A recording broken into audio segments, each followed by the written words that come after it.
Bonjour à toutes et à tous et bienvenue dans ce nouvel épisode du Mindset Show.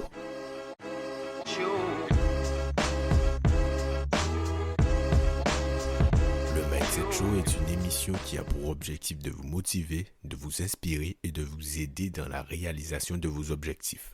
Alors dans ce nouvel épisode, nous allons essayer de répondre ensemble à la question « Pourquoi vous ne réussissez pas ?» Donc, pour pouvoir répondre à cette question, qui est une question assez vaste, ouverte, j'ai décidé de me centrer et d'essayer de résoudre la problématique des croyances limitantes.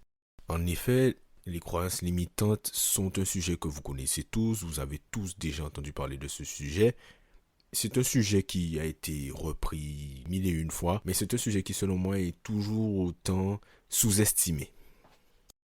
Donc maintenant que nous avons fait l'introduction en général, nous allons pouvoir passer à, l'étude de cas, ou plutôt à, premièrement, essayer de comprendre ce que sont les croyances limitantes, de quelle manière elles se créent en nous, qu'est-ce que cela peut engendrer comme problématique, et ensuite, comment essayer, de votre côté, de régler ce souci, ou de parvenir à limiter la casse. Petit disclaimer, je ne suis pas un coach, je n'ai pas pour vocation à vous donner des conseils, ce sont des retours d'expérience, des méthodes, des astuces que j'ai utilisées dans ma vie et qui m'ont aidé et que j'ai envie de vous repartager. Je pense qu'il est très important avant toute chose de définir ce que sont les croyances limitantes. Pour moi, les croyances limitantes sont le fait ou l'acte de validation, d'acceptation d'un fait, d'une opinion ou d'une idée qui nous ralentit ou qui nous freine. Et tout cela de manière inconsciente. Et le terme inconscient est très important. Les croyances limitantes sont en gros, si on peut résumer très rapidement, des résistances. Alors pour avancer plus loin dans mes propos, je vais encore, en référence au premier épisode, parler de l'enfance. Vous me direz que je prends souvent l'exemple des enfants, mais c'est simplement parce que selon moi, c'est la version la plus pure, la plus libre et la plus authentique de nous-mêmes. Mais à contrario, c'est la version de nous-mêmes qui dispose du moins de connaissances et d'expérience. Donc je ne suis pas forcément en train de dire qu'il faut redevenir un enfant, repenser comme un enfant, non. Je veux vraiment revenir à la source, à la base. C'est à ce moment de notre vie que nous expérimentons le plus de choses, bonnes ou négatives, que nous apprenons le plus de choses et où notre courbe de croissance est la plus élevée. Et c'est exactement pour cette raison qu'un enfant va poser énormément de questions, essayer d'acquérir un maximum d'informations afin de pouvoir évoluer dans son environnement. En général, les croyances dictent nos choix et nos décisions. Elles dictent également nos actions, mais de manière très très inconsciente. C'est-à-dire qu'on va prendre des décisions, faire des choix de manière très rapide, limite instantanée par rapport aux croyances que nous avons. Toutes les décisions, les choix, ainsi que les actions que nous mettrons en œuvre seront alimentées par ces croyances. Donc, d'où l'importance des croyances limitantes dans le fait d'entreprendre un projet ou sa réussite en général. Les croyances limitantes peuvent vous ralentir dans tous les domaines de votre vie. Ça peut être dans le domaine des relations, dans le domaine professionnel, personnel, tout. Comme je l'ai dit au départ, nous sommes libres de toute croyance. En tant qu'enfant, nous n'avons aucune croyance, nous n'avons aucune limite. Du coup, nous allons faire face à des événements, des situations durant lesquelles notre cerveau va tirer des leçons, des conclusions afin par la suite de nous protéger, de nous éviter tout type de souffrance et de nous garder dans une, entre guillemets, une zone de confort, une zone où nous appuyons sur ce que nous savons. Donc, notre cerveau va mettre en place des schémas qui auront pour objectif de nous éviter la souffrance ou la douleur. Imaginons que vous ayez dû faire face à une situation où vous deviez parler à un inconnu et l'interaction s'est très très mal placée. Il suffit de ce court instant, ça peut être très simple, très court, pour que votre cerveau crée un schéma dans votre tête. J'essaie de mettre des mots pour que vous puissiez comprendre, mais je veux dire pour que votre cerveau crée un schéma dans lequel il se dit que parler à des inconnus, ça peut être synonyme de souffrance et de douleur. Du coup, vous allez avoir beaucoup de mal par la suite à aller vers les gens que vous ne connaissez pas. Ou sinon, cela peut être via le biais de notre entourage, de vos parents ou à l'école. Généralement, les parents, c'est ce qu'ils disent. ne parle pas aux gens que tu connais pas. C'est une protection, c'est afin d'éviter tout problème, toute problématique, mais cela peut créer par la suite des gens qui ont beaucoup de mal à aller vers les autres, car on leur a toujours dit que l'inconnu est dangereux. Et la notion d'inconscient est très importante parce qu'on ne se rend pas compte de ce qui se passe lorsqu'un événement nous arrive. Ça peut être un événement difficile à gérer, positif ou pas, peu importe. Ce qui va se passer est très inconscient. Cela va laisser une trace, une marque, quelque chose qui va, entre guillemets, nous changer ou nous forger, façonner notre personnalité. Donc, tu acquiers ou tu apprends, entre guillemets, ton corps, ton être en général, ton cerveau, va apprendre une leçon, bonne ou pas bonne, positive ou limitante. Et ce sont ces leçons, ces croyances qui, par la suite, dicteront tes choix, ce que tu penses possible ou non, ce que tu penses faisable pour toi ou non, ce qui est logique ou non pour toi. En général, ça va dicter tes choix, tes décisions, tes actions, mais de manière très, très inconsciente. Ça va aller très vite. Tu vas avoir une idée précise qui est due à ton vécu, aux choses qui te sont arrivées, à ce en quoi tu crois, donc à tes croyances en général, et tu vas prendre une décision par rapport à tout ça, de manière très inconsciente. Et c'est pour ça que je dis que les croyances sont très très importantes parce qu'elles ont un impact que l'on peut parfois négliger sur ce que nous pouvons réaliser dans nos vies et dans tous les domaines. Il y a une phrase que j'aime énormément dire, c'est que lorsque vous décidez de poursuivre un objectif, c'est le voyage qui vous permet de devenir la personne en capacité d'atteindre cet objectif. En effet, si vous étiez déjà en capacité de l'atteindre à l'instant T, il n'y aurait pas besoin de vous fixer cet objectif car vous y seriez déjà. Et il est important de garder ça en tête. Le voyage, c'est le voyage qui va vous façonner, qui va vous forger, qui va vous faire prendre certaines décisions, mettre en place certaines actions. Le voyage, c'est ce qui est le plus important dans l'atteinte de vos objectifs car ça va vous permettre de devenir la personne, la meilleure version de vous-même en capacité à atteindre votre objectif. Du coup, maintenant que j'ai plus ou moins défini ce qu'est une croyance limitante et les problématiques que cela peut engendrer dans votre vie, nous allons maintenant voir ensemble 3 étapes pour vous permettre d'avancer sur ce sujet.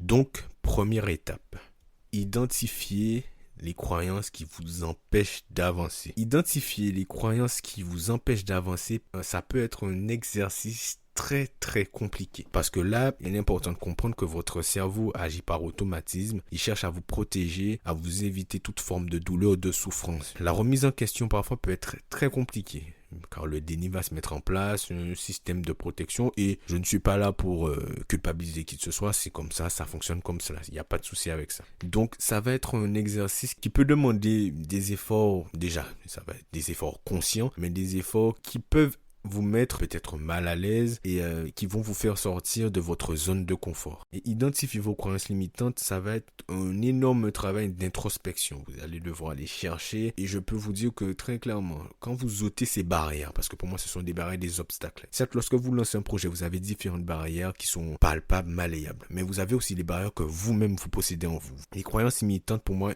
elles en font partie. Donc il est important pour vous de prendre en compte que je dirais même que ce sont les barrières les plus difficiles, les plus compliquées à surmonter car elles sont en nous et il faut être en mesure et en capacité de se rendre compte qu'elles existent et c'est ça le plus compliqué. Car effectivement, imaginons que vous vouliez acheter un bien immobilier. Lorsque le banquier vous dit non, vous avez compris que c'est non et c'est très clair ou pas, donc c'est un obstacle, c'est une barrière. Mais lorsque ou que vous pensez incapable d'acheter un bien immobilier, de pitcher votre achat, il est un peu plus compliqué de se dire que si j'y arrive pas, c'est pas parce que le banquier est méchant ou que je suis un incapable, c'est peut-être parce que j'ai certaines croyances en moi qui m'empêchent d'avancer, de me dépasser. Et je tiens quand même à préciser que simplement le fait d'identifier les croyances limitantes qui vous ralentissent, c'est déjà un pas énorme. Le fait de vous rendre compte que tel point, tel sujet vous ralentit, si vous avez vraiment envie d'atteindre votre objectif, le fait de savoir ça, ça peut débloquer énormément de choses de votre vie et vous faire passer à l'action d'une meilleure manière.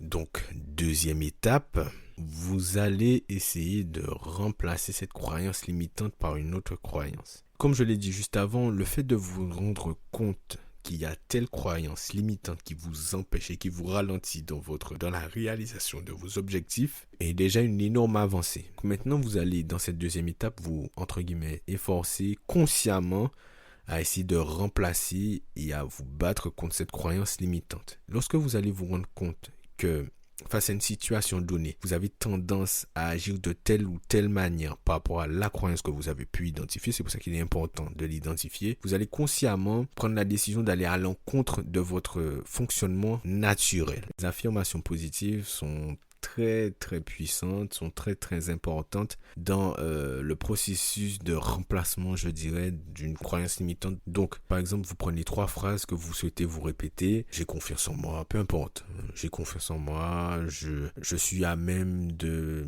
Peu importe la croyance que vous voulez remplacer. Et vous répétez ça tous les jours, le temps qu'il vous faut. Tous les jours, vous répétez les 3 phrases. Ça aura pour vous des bienfaits insoupçonnés. Des bienfaits qui, à première vue, ne sont pas palpables, mais qui seront très très puissants au fil du temps. Au début, ça va être un peu drôle. Vous allez vous dire, mais c'est quoi cet exercice?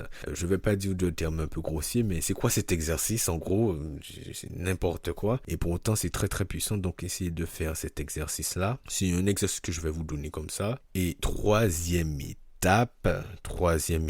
vous allez essayer de renforcer cette croyance. La meilleure manière de renforcer cette croyance, la meilleure manière, par exemple, de renforcer sa confiance en soi, etc., c'est se mettre dans des positions rémunération. C'est-à-dire que vous allez vous mettre dans une situation où cela va valider le fait que vous avez plus confiance en vous. Imaginons que vous avez du mal à parler aux inconnus, que ça vous stresse, que c'est un exercice énorme, que vous êtes incapable de le faire. Vous allez faire un exercice très simple. Vous allez marcher dans la rue et par exemple, vous allez voir quelqu'un, vous allez l'arrêter, lui demander est-ce que vous pouvez me dire où se trouve telle ou telle chose? Même si par exemple, vous êtes dans un quartier, vous connaissez très bien le quartier, vous allez demander est-ce que vous savez telle chose, machin truc. Et la personne va peut-être vous répondre correctement oui, c'est par là, ou non, je ne sais pas du tout, désolé, non. Simplement le fait que la personne vous ait répondu d'une manière assez positive, cela va venir renforcer, entre guillemets, la croyance que vous êtes en capacité de parler à des inconnus. Ne vous mettez pas tout de suite dans des situations incroyables ou essayez de vous mettre dans des situations qui vont être le plus facile possible pour vous. C'est déjà très compliqué d'avoir une certaine discipline, de se pousser à faire certaines choses. Vous n'allez pas vous mettre des barrières tout seul en vous fixant des objectifs trop élevés au départ. Essayez d'aller petit à petit, étape par étape. Donc voilà, j'ai envie de terminer sur ces quelques phrases. Vous êtes capable de réaliser bien plus de choses que vous ne l'imaginez. Vous avez en vous un potentiel qui est jusqu'à maintenant, selon moi, inexploité. Et j'ai envie que dans votre vie, si vous avez un rêve, un objectif en particulier, que vous mettiez à contribution ce potentiel. Que vous ne laissiez pas toute cette énergie, toutes ces forces que vous avez en vous pourrir, périr inutilement. Je suis intimement convaincu que nous avons tous des choses à réaliser. J'en suis convaincu. Même si certaines personnes vont me dire non, moi pas du tout, j'aime bien mon petit travail, etc. Il n'y a pas de souci. Mais je vous promets que nous avons tous des capacités, un potentiel qui est en nous, qui demande qu'à sortir, qui demande qu'à s'exprimer et que beaucoup d'entre nous passons beaucoup trop de temps à ne pas l'utiliser, à ne pas l'exploiter. Si vous travaillez dans le bon sens, que vous mettez en place les bonnes actions, que vous acquérez les bonnes informations, parce que c'est très important. Faites très attention à qui vous écoutez, faites très attention aux informations que vous prenez. Si vous avez envie de réaliser certaines choses et que peut-être que vous avez des croyances limitantes, étant donné que c'est le sujet, il faut qu'on l'utilise. Si vous avez certaines croyances qui vous empêchent de réaliser ces choses-là, balayez-les, essayez d'utiliser ce potentiel que vous avez en vous pour réaliser certaines choses. Cela ne va pas se faire aisément, simplement, il va falloir peut-être travailler, mettre en place des actions, des habitudes, prendre des décisions, acquérir certaines informations, apprendre certaines choses pour pouvoir le réaliser, et également se connaître personnellement. Le travail d'introspection est très important. Il y a certaines choses à mettre en place dans son quotidien pour pouvoir s'éveiller, mais si vous mettez en place certaines choses, et comme je suis convaincu que nous avons tous quelque chose à réaliser, nous avons tous un potentiel qui sommeille en nous, si vous mettez en place les bonnes actions, il n'y a aucune limite à ce que vous êtes capable de réaliser. Foncez, allez-y, mettez en place des actions. Il n'y a rien de mieux que mettre en place des actions. Certes, il faut se former, apprendre, s'informer, etc. Mais je peux vous dire que peu importe le domaine, il n'y a rien de mieux que mettre en place des actions. C'est tout ce que j'ai envie de dire et je vais finir sur ça. Donc, je vous remercie de m'avoir écouté pour ce deuxième épisode du podcast. Comme je l'ai déjà dit, tous les vendredis à 20h, nouvel épisode. N'hésitez pas à me dire ce que vous avez pensé de cet épisode, à noter, à vous exprimer sur cet épisode et on se dit à la prochaine, à vendredi prochain pour un prochain épisode. Salut!